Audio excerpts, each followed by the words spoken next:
রৌদ্রের নরম ছোঁয়া মাটির বুক ছুঁয়ে ছুঁয়ে যাচ্ছিল। দূর দূরান্ত পর্যন্ত ছিল নিঃশব্দ প্রান্তর। এমন স্নিগ্ধময় রোদেলা বিকেলে নবী করিম সাল্লাল্লাহু আলাইহি ওয়াসাল্লাম একটি মাঠের প্রান্ত দিয়ে হেঁটে যাচ্ছিলেন। তার চোখে ছিল অনন্ত কোমলতা, মুখে এক মৃদু হাসি, যেন পৃথিবীর সমস্ত দুঃখ তিনি নিজের বুকে ধারণ করে রেখেও চারপাশে শুধু শান্তির সুবাস ছড়িয়ে দিচ্ছেন। হয়তো তিনি কোনো দাওয়াতের উদ্দেশ্যে যাচ্ছিলেন, হয়তো কারো খোঁজ নিতে, কিংবা নিঃশব্দে আল্লাহর সৃষ্টির সৌন্দর্য উপভোগ করছিলেন। কিন্তু কেউই জানে না তিনি কোথায় যাচ্ছিলেন।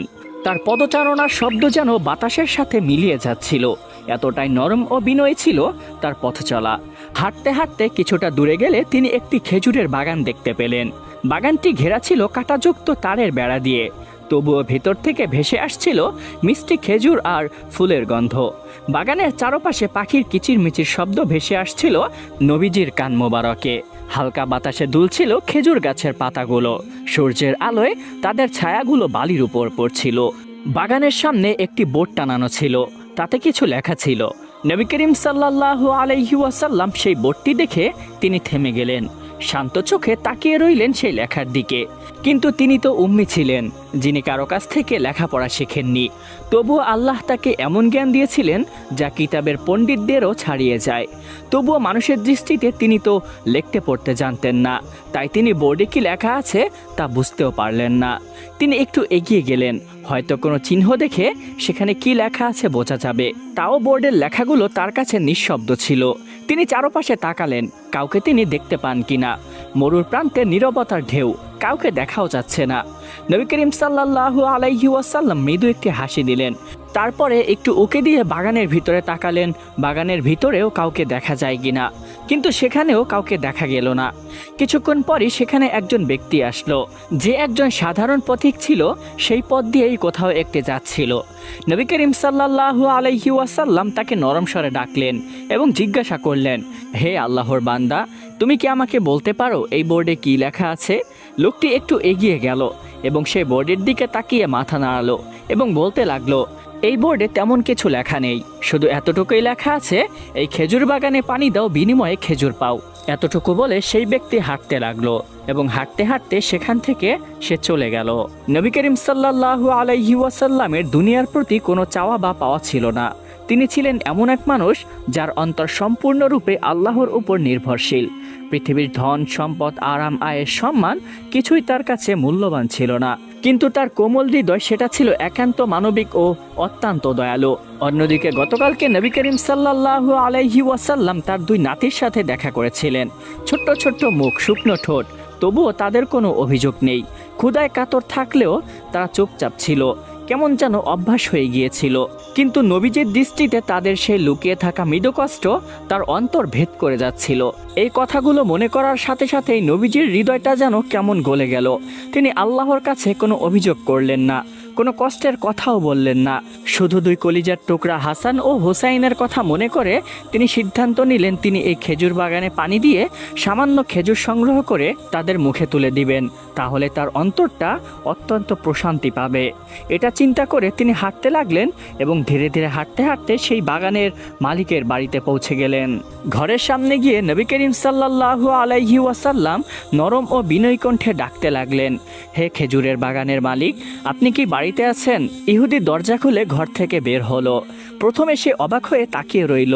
সে দেখতে পেল এক অসাধারণ আরব মানুষ, গায়ে সাদা কাপড়, মুখে প্রশান্তির ছাপ, কিন্তু তার চোখের দৃষ্টি যেন গভীর কোনো আলোয় ভরা। মনে হলো যেন সে আমার সামনে একজন কোনো মানুষ নয়, বরঞ্চ কোনো ফেরেশতা দাঁড়িয়ে আছে। নবী করিম সাল্লাল্লাহু আলাইহি ওয়াসাল্লাম তখন তাকে বলতে লাগলেন, হে আল্লাহর বান্দা, আমি তোমার খেজুর বাগানে পানি দিতে চাই। আমি শুনেছি তুমি এই খেজুর বাগানে পানি দিলে তুমি তার বিনিময়ে সামান্য কিছু খেজুর প্রদান করবে। সেই ইহুদি লোকটি এক মুহূর্তের জন্য থেমে রইল। সে অবাক দৃষ্টিতে নবীজির দিকে তাকিয়ে রইল। দোজাহানের বাদশাহ মুহাম্মদ সাল্লাল্লাহু আলাইহি ওয়াসাল্লামকে সেই ইহুদি চিনতে পারল না। সে তখন বলতে লাগলো, তুমি আমার খেজুর বাগানে পানি দিবে? না থাক, আমার কোনো দরকার নেই, তাছাড়া তোমাকে দেখেও তো মনে হয় না তুমি সচরাচর এই কাজ করো। তখন নবী করিম সাল্লাল্লাহু আলাইহি ওয়াসাল্লাম মুখে এক প্রশান্তি নিয়ে একটি মৃদু হাসি দিয়ে বলতে লাগলেন, হে আল্লাহর বান্দা, তুমি চিন্তা করো না, তুমি যদি অনুমতি দাও আমি শুধু চেষ্টা করব। বিনিময়ে যেই খেজুরের প্রতিশ্রুতি তুমি দিয়েছ সেই ততটুকু দিলেই হবে, এর থেকে বেশি আমি কখনোই চাইব না। তখন ইহুদি কিছুক্ষণ চুপ থেকে বলতে লাগলো, আচ্ছা ঠিক আছে, তুমি এতই যখন ইচ্ছা পোষণ করেছ তাহলে তুমি আমার খেজুর বাগানে পানি দিতে পারো। এই বলে সে ঘর থেকে বালতি নিয়ে এসে নবী করিম সাল্লাল্লাহু আলাইহি ওয়াসাল্লামের হাতে দিলেন এবং বলতে লাগলেন, ওই যে বাগানের পাশে দেখতে পাচ্ছ ওইখানে একটি কুয়া রয়েছে, যেখান থেকে তুমি পানি সংগ্রহ করে খেজুর বাগানে দিতে পারবে। নবী করিম সাল্লাল্লাহু আলাইহি ওয়াসাল্লাম তার হাত মুবারকে বালতিটা নিলেন। তার চোখে তখনও শান্তি, কণ্ঠে ধৈর্য, মনে আল্লাহর উপর পূর্ণ ভরসা। বাগানের দিকে পা বাড়ালেন তিনি, আর আকাশ যেন তাকিয়ে রইল সেই দৃশ্যের দিকে যেখানে এক মহান নবী নিজে ক্ষুধার্ত থাকা সত্ত্বেও তার নাতিদের মুখে খাবার তুলে দিতে চলেছেন, বিনিময়ে সে নিজের শ্রম প্রস্তুত করে রেখেছেন।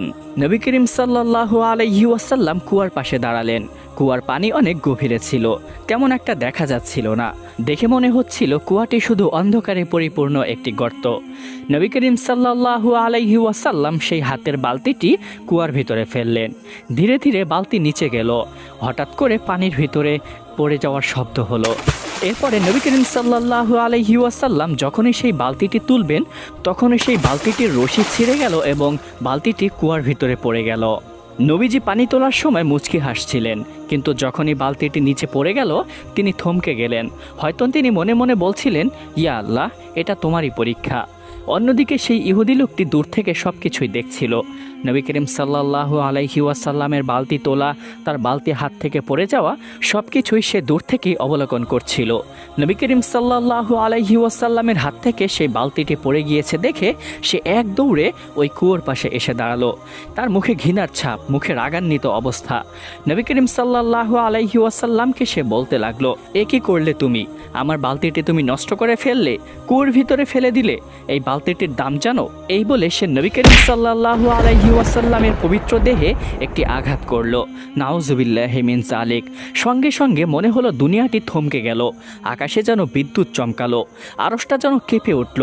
পুরো বিশ্ব যেন তাকে ধিক্কার দিচ্ছিল এবং বলছিল, তুমি কাকে মেরেছ? তুমি কি জানো এই বিশ্ব নবী? পুরো বিশ্ব যেন তার ধ্বংসের জন্য দোয়া কামনা করছিল। কিন্তু নবী করিম সাল্লাল্লাহু আলাইহি ওয়াসাল্লাম কিছুই বললেন না। চোখ নিচু করে তিনি শান্ত হয়ে তাকিয়ে রইলেন। তিনি কোনো প্রক্রিয়া করলেন না, কোনো প্রতিশোধও তিনি তৎক্ষণাৎ নিলেন না। তিনি শুধু নরম কণ্ঠে বলতে লাগলেন, হে বাগানের অধিপতি, তুমি রাগ করো না, আমি তোমার বালতিটা তুলে আনবো, আমাকে একটিবার সুযোগ দাও। এই কথা শুনে ইহুদি হতবাক হয়ে গেল। সে ভাবছিল চর মারলে হয়তো মানুষটা পালাবে, হয়তো ঝগড়া করবে, কিন্তু এই মানুষ তো অন্যরকম। তার কণ্ঠে এমন শান্তি, এমন কোমলতা যা পাথরকেও গলিয়ে দিবে। নবী করিম সাল্লাল্লাহু আলাইহি ওয়াসাল্লাম ধীরে ধীরে আবার সেই কুয়ার দিকে গেলেন। তখনই আকাশের উপরে এক অলৌকিক ঘটনা ঘটল। মহান আল্লাহ রব্বুল আলামিন জিব্রাইল আলাইহিস সালাতু ওয়াস সালামকে আদেশ করলেন, হে জিব্রাইল, আমার প্রিয় রাসূলের সাহায্য করো, কুয়ার পানি ভরে দাও আর বালতিটা উপরে তুলে দাও। জিব্রাইল আলাইহিস সালাতু ওয়াস সালাম তৎক্ষণাৎ অবতীর্ণ হলেন, কিন্তু মানুষের চোখে তিনি অদৃশ্য। কুয়ার ভিতরের গভীরের পানি নড়ে চড়ে উঠল, যেন জীবন্ত হয়ে উঠল। হঠাৎ কুয়ার ভিতর থেকে পানি উঠতে শুরু করলো, ধীরে ধীরে, তারপর দ্রুত। মুহূর্তের মধ্যেই পুরো কুয়ো ভরে গেল, পানি উঠে এলো মুখ পর্যন্ত। নবী করিম সাল্লাল্লাহু আলাইহি ওয়াসাল্লাম বিস্ময়ে নয় বরঞ্চ প্রশান্ত হৃদয়ে তাকালেন। এ যেন তার রবের দয়া। তিনি হাত বাড়িয়ে নিলেন, বালতিটা পানির উপরে ভেসে উঠেছে। তিনি সেটা তুলে নিলেন, রশিটা আবার ঠিক করে বাঁধলেন। ইহুদি লোকটি পাশেই দাঁড়িয়েছিল, তার চোখ বিস্ফোরিত হয়ে উঠল, মুখ হা করে রইল। সে নিজের চোখে বিশ্বাস করতে পারছে না যে যেই কুয়ার পানি এত নিচে, যেখানে বালতি হারিয়ে গিয়েছিল, সেটি এখন পানিতে ভরে গিয়েছে আর বালতিটি নিজে থেকেই উঠে এসেছে। নবী করিম সাল্লাল্লাহু আলাইহি ওয়াসাল্লাম বালতিতে পানি নিয়ে ধীরে ধীরে সেই বাগানের দিকে এগিয়ে গেলেন। তারপরে তিনি প্রত্যেকটি গাছের গোড়ায় পানি ঢালতে লাগলেন। একটি, দুটি, তিনটি, এভাবে সব গাছের গোড়ায় পানি দিলেন। ইহুদি হতবাক হয়ে গেল। এত অল্প সময়ে সমস্ত গাছের গোড়ায় পানি পর্যাপ্ত পরিমাণে হয়ে গিয়েছে, এটি সে বিশ্বাস করতে পারল না। তার মুখে সূর্যের আলো পড়ছে আর তার তার মনে হচ্ছে পুরো বাগানটাই যেন নূরের আলোয় আলোকিত হয়ে উঠেছে। বাগানে পানি দেওয়া শেষ করে নবী করিম সাল্লাল্লাহু আলাইহি ওয়াসাল্লাম সেই ইহুদির কাছে এলেন এবং কোমল কণ্ঠে বলতে লাগলেন, হে বাগানের অধিপতি, এই নাও তোমার বালতি এবং আমার সেই প্রাপ্য খেজুরগুলো এবার দিয়ে দাও। তখন সেই ইহুদি হতবাক হয়ে বলতে লাগলো, এত অল্প সময় তুমি কিভাবে পানি দেওয়া শেষ করলে? তুমি অবশ্যই কোনো সাধারণ ব্যক্তি নও, তুমি এখানে অপেক্ষা করো, আমি তোমার জন্য ঘর থেকে খেজুর নিয়ে আসি। এই বলে সে তাড়াহুড়া করে ঘরের দিকে রওনা হলো।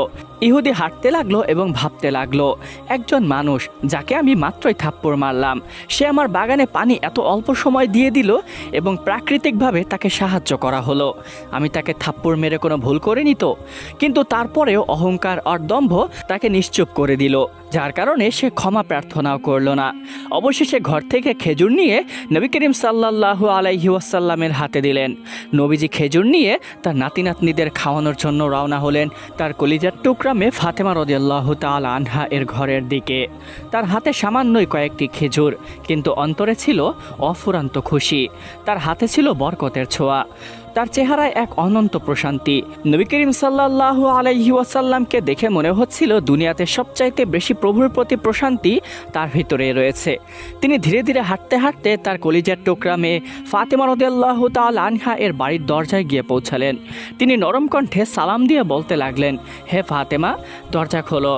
ফাতেমা রাদিয়াল্লাহু তাআলা আনহা ছুটে দরজার কাছে এসে সালামের উত্তর দিলেন। তারপরে নবী করিম সাল্লাল্লাহু আলাইহি ওয়াসাল্লামের মুখের দিকে তাকিয়ে বলতে লাগলেন, হে আমার প্রিয় আব্বাজান, আপনি এত দেরি করলেন কেন? নবী করিম সাল্লাল্লাহু আলাইহি ওয়াসাল্লামের মুখে এক অনন্ত হাসি। তিনি বলতে লাগলেন, মা, আজ তোমার এবং তোমার সন্তানদের জন্য আমি কিছু নিয়ে এসেছি। এটা বলা মাত্রই তিনি তার হাতের খেজুরগুলো সামনে ধরলেন। খেজুরের দানা যেন সূর্যের আলোয় ঝলমল করছে, কিন্তু সেই আলো ছিল আল্লাহর বরকতের আলো। ফাতেমা রাদিয়াল্লাহু তাআলা আনহা অবাক হয়ে তাকালেন, চোখে পানি এসে গেল। তিনি জানতেন তার পিতা দুনিয়ার সম্পদ চান না, তবুও তার সন্তানদের জন্য এত কষ্ট করেছেন। নিশ্চয়ই খেজুরগুলো কোথাও থেকে কষ্ট করে উপার্জন করে এনেছেন, না হলে হয়তো কারো খেজুর বাগানে পানি দিয়ে তিনি সেখান থেকে এই খেজুরগুলো বিনিময় হিসেবে এনেছেন। নবী করিম সাল্লাল্লাহু আলাইহি ওয়াসাল্লাম তখন তার চারপাশে তাকিয়ে বলতে লাগলেন, হে ফাতেমা, হাসান আর হোসাইন কোথায়? ওদের তো দেখতে পাচ্ছি না। তখন ফাতেমা রাদিয়াল্লাহু তাআলা আনহা একটু হাসলেন, কিন্তু সেই হাসির ভিতরে ছিল অফুরন্ত মায়া এবং কষ্ট। তিনি বলতে লাগলেন, হে আব্বাজান, ওরা তো একটু আগে খেলতে গিয়েছে, ওই পাথরের দিকে গিয়েছিল। এতক্ষণ ধরে অপেক্ষা করছি, ওরা এখনো আসেনি। তখন নবী করিম সাল্লাল্লাহু আলাইহি ওয়াসাল্লাম মৃদু মাথা নাড়ালেন। তার মনে হঠাৎ চিন্তার রেখা। তিনি জানেন ওরা ছোট, খেলতে গেলে সময়ের খেয়াল থাকে না। তাছাড়া তার প্রিয় নাতিরা প্রায়শই ক্ষুধার্ত থাকে। তাদের কোমল মুখটা চোখের সামনে ভাসতে লাগলো। তিনি হাতে থাকা খেজুরগুলো কাপড়ে জড়িয়ে নিলেন আর ধীরে ধীরে হাঁটতে শুরু করলেন সেই পাথরের মাঠের দিকে। তার পদক্ষেপ নরম, খুবই শান্ত। আকাশ তখন ধীরে ধীরে সোনালি হয়ে যাচ্ছে, বাতাসে মরুর গন্ধ, আর দূরে কোথাও গরু ছাগলের ঘণ্টার ধ্বনি ভেসে আসছে। কিছুটা পথ পেরোতেই তিনি দেখতে পেলেন কিছু রাখালের দল। তারা গরু, ছাগল এবং নিজেদের উট চড়াচ্ছে। বাচ্চা রাখালরা খালি পায়ে মাথায় কাপড় পেঁচিয়ে রোদে পোড়া মুখে হাসি নিয়ে দাঁড়িয়ে আছে। নবী করিম সাল্লাল্লাহু আলাইহি ওয়াসাল্লাম তাদের সামনে গিয়ে সালাম দিলেন। তার কণ্ঠের সুর শুনেই রাখালরা থেমে গেল। এমন সুর তারা জীবনেও শোনেনি, এমন কোমলতা, এমন অফুরন্ত শান্তি। তারা সবাই মাথা নিচু করে সালাম ফিরিয়ে দিল। নবী করিম সাল্লাল্লাহু আলাইহি ওয়াসাল্লাম নরম কণ্ঠে বলতে লাগলেন, তোমরা কি এই পথ দিয়ে দুইজন ছোট বাচ্চাকে যেতে দেখেছো? একজন একটু ফর্সা, মুখে হাসি লেগে থাকে, আর একজন একটু লাজুক ও চুপচাপ। এক রাখাল মাথা তুলে বলতে লাগলো, জি, আমরা দেখেছি। কিছুক্ষণ আগে দুইজন ছেলেকে এখান দিয়ে যেতে দেখেছি।